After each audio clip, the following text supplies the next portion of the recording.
Welcome, ladies, non-binaries and gentlemen, to a response of sorts to Honage's recent video, Boston's Secret Abandoned Branchline. And I take issue with this title because the Lexington branch is far from a secret. It is, in fact, Boston's most famous abandoned branch line. How many of you who aren't rail history nerds have heard of the Central Mass, the Saugus branch, the Millis branch? The Dedham branch is a bit of infamy in transit planning circles, but that's because of the T's recent actions in 2008. Anyways, this is the Bud RDC, number 6211, at Bedford Depot. It was built in 1955, according to that sign there. And it's gonna reopen for the season in about 3 weeks.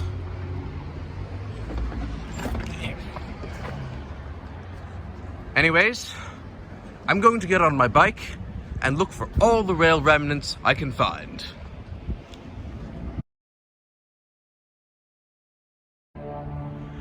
Right behind the rail car is the foundation of the water tower for steam locomotives and a switch stand. Here is the sign.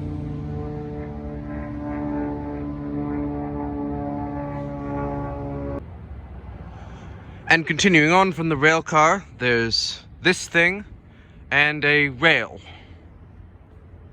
We find our next piece of railroading history, ladies, non-binaries and gentlemen, in the form of this stone pillar with a little semaphore on it, as well as the second one down there. These are whistle posts, and they indicate to the train driver that they should blow the whistle. And just south of the whistle post is this thing.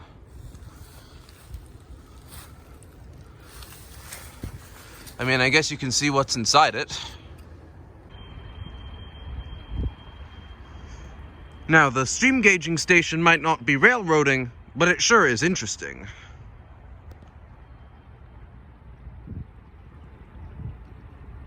At this intersection, there are rusty poles, which I believe once held the crossing signs.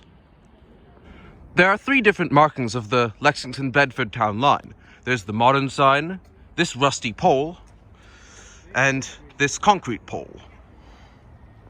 Approaching this crossing, which the bike path is realigned into an S-bend to make the angle easier to bike across, there's another whistle post, but this one's made out of rusty metal.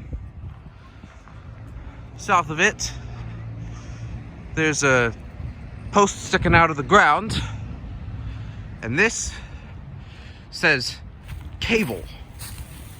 Do not dig." Another rusty pole that probably held the crossing sign.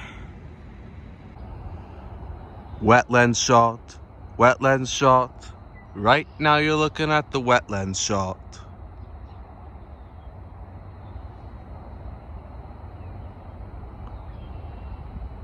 And another concrete pillar.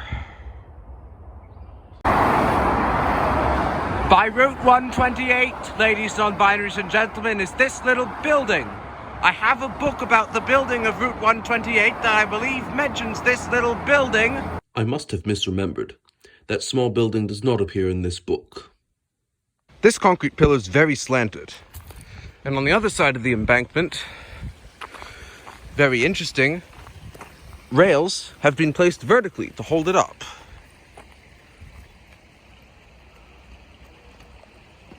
This, ladies, non-binaries and gentlemen, is another whistle post. But it's different. This one says R on it, which means ring the bell. And just next to it, behind this tree, is another switch stand.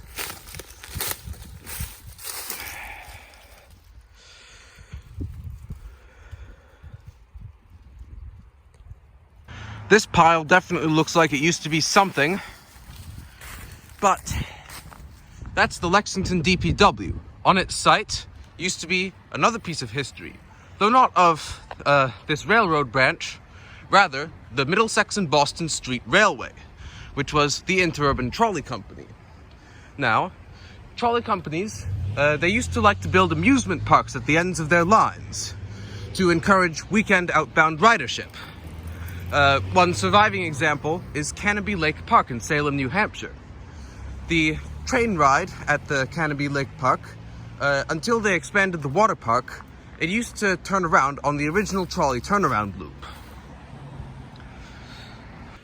I was hungry, so I took a bite out of this whistle post behind the Lexington DPW.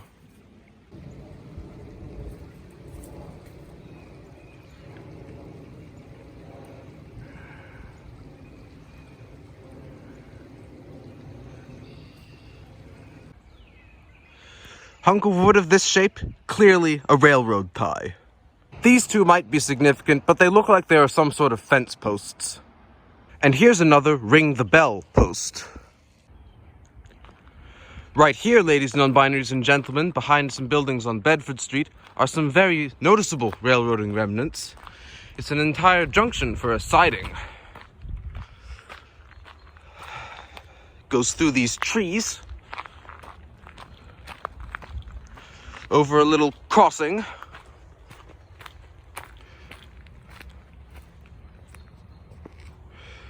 and continues onwards into a pile of rails.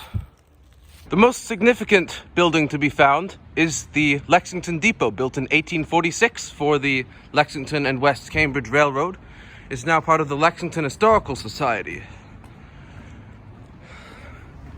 It's empty, but they put chairs in it to have events.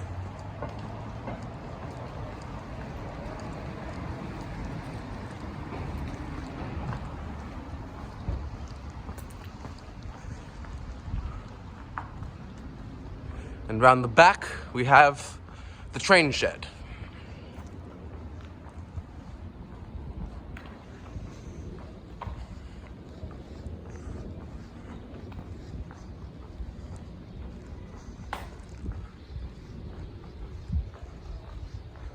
There's a little art installation thing with a few historical pictures, such as a trolley, a cool train, a map, a car, horses, another train. This car park used to be the town freight yard. There used to be factories up back there.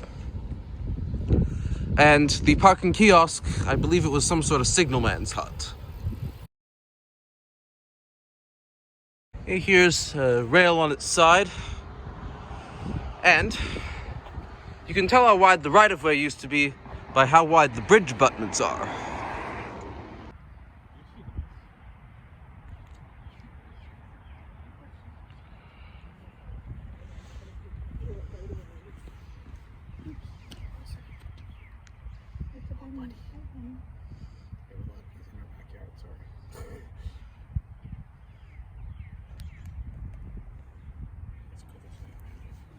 I might as well pause here and talk about what became of the line. It was double-tracked in 1885, shortly before it was bought by the Boston and Maine. But the decades weren't kind to it. By 1927, it had been single-tracked again, and declining ridership begat service cuts, begat declining ridership. All the stations in Arlington were closed for a time in the 1950s, and everyone just rode the more frequent bus along Mass Ave. By the time the MBTA took over, there was one train a day out to Bedford using the single Bud RDC. And they really wanted to close the line because no one rode it. So their excuse came in January 1977 when a big blizzard piled up so high that the train got stuck in the snow. And the line was temporarily suspended. And this suspension became permanent. The last freight service on the line was sometime in 1980 or 1981. And after that, the trackage was pulled up in 1992, and it became our Minuteman Bikeway in 1993. But the line is rail-banked, meaning if the MBTA ever wants to relay track, then they can without objection. It was proposed in the 70s to extend the Red Line up here. They only got as far as Alewife, because though Lexington wanted the Red Line to be extended, it would have made their commutes faster, Arlington was racist at the time and insisted that they not have the interim terminus be Arlington Heights and make it go all the way out or bust. And it was bust. Not many people know that this bridge is called Pierce's Bridge, and there used to be a station at it. Nothing remains of it, unfortunately.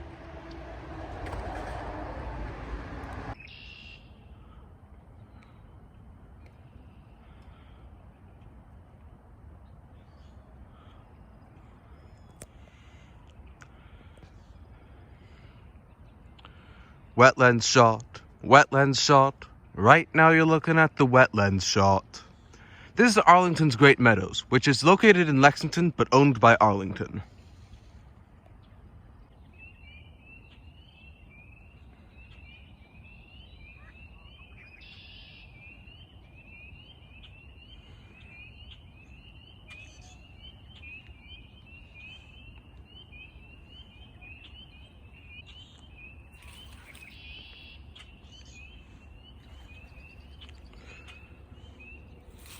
Unexpected bird watching video.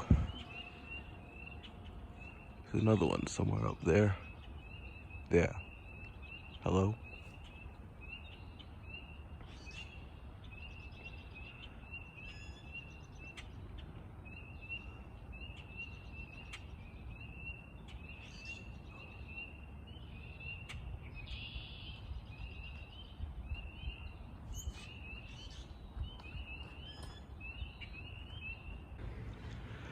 It's a long way to find the next rail, ladies and non-binaries and gentlemen. This single piece of rail is all the way in Arlington Heights. Right there is the bus station, which according to the MBTA map is the last outpost of civilization. Behind Gold's Gym is an entire siding buried under the car park. You can clearly see under the pavement where it used to go. Even under the cars, you can still see where it used to go. And here's some sort of really old digger at the end. No one knows what its deal is, but it's clearly old.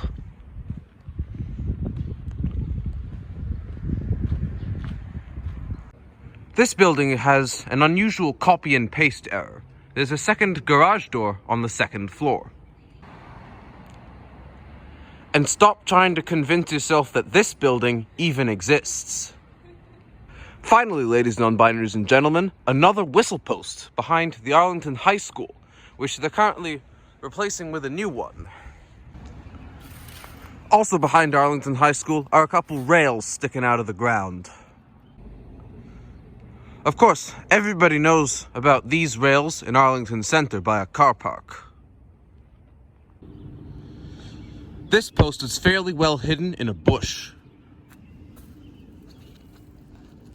But it has a metal sign on it.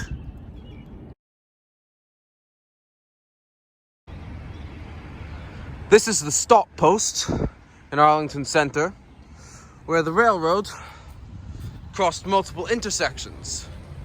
Meanwhile, the bike path curves around that way.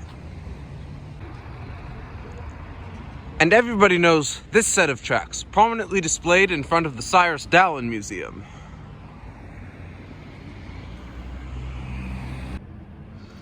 On this pole, there's a box of random wires. I don't know if it's railroading related or not.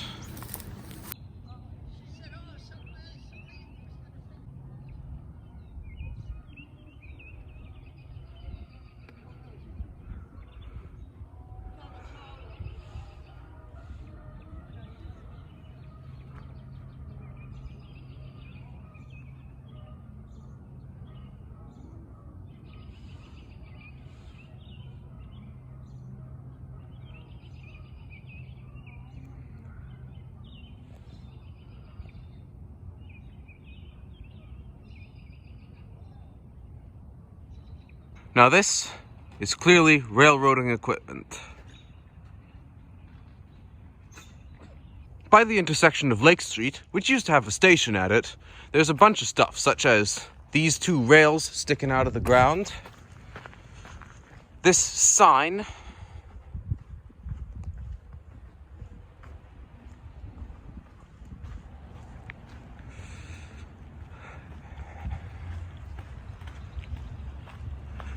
And over here, what looks to be a few more rails. Here, here, and there. This, and another one sort of back there, were clearly railroading signs. Anyways, ladies, non-binaries, and gentlemen, I've, reached the end of the Minuteman bike path. The last thing of note is these vents, that's the end of the Red Line tunnel. Anyways, ladies, non-binaries, and gentlemen, be sure to absolutely smash Honaj's like, subscribe, and bell buttons. I've already made my video correcting the factual errors in his, and I mean him no ill will. Thank you for watching.